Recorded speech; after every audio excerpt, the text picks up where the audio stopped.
আসসালামু আলাইকুম সবাই। আজকে আমরা শিখব একটা গুরুত্বপূর্ণ টপিক, গ্রেটেস্ট কমন ডিভাইজার, সংক্ষেপে জিসিডি। আজকের ক্লাস শেষে তোমরা জিসিডি বুঝতে পারবা, বের করতে পারবা আর বাস্তব সমস্যায় ব্যবহার করতে পারবা।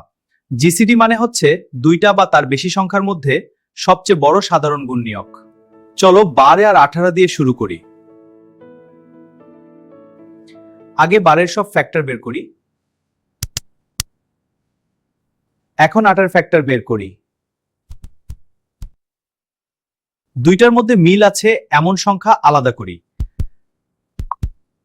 সবচেয়ে বড় কমন ফ্যাক্টর হলো 6, জিসিডি হচ্ছে 6। এখন আরেকটা পদ্ধতি শিখি, প্রাইম ফ্যাক্টরাইজেশন। 12কে প্রাইমে ভাঙলে পাই 2 গুণ 2 গুণ 3। 18কে ভাঙলে পাই 2 গুণ 3 গুণ 3। এখন মিল আছে এমন প্রাইমগুলো নেই। গুণ করলে পাই 6, আগের মতোই ফল পেলাম। চলো আরেকটা বড় অঙ্ক করি। 24কে প্রাইমে ভাঙি তাহলে পাই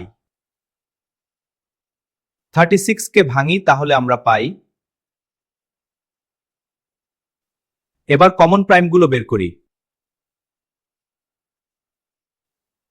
কমন প্রাইমগুলো গুণ করলে পাই 12। এখন দেখি বাস্তব জীবনে কিভাবে লাগে।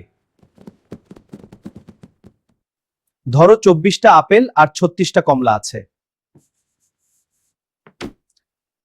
সমানভাবে ভাগ করতে চাইলে কত গ্রুপ হবে?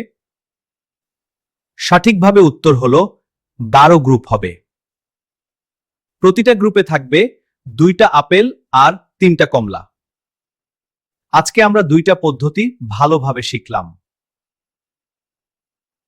এই অঙ্কটা বাসায় করে দেখবা। পরের ক্লাসে আমরা উত্তর দেখব। ভালো থেকো সবাই।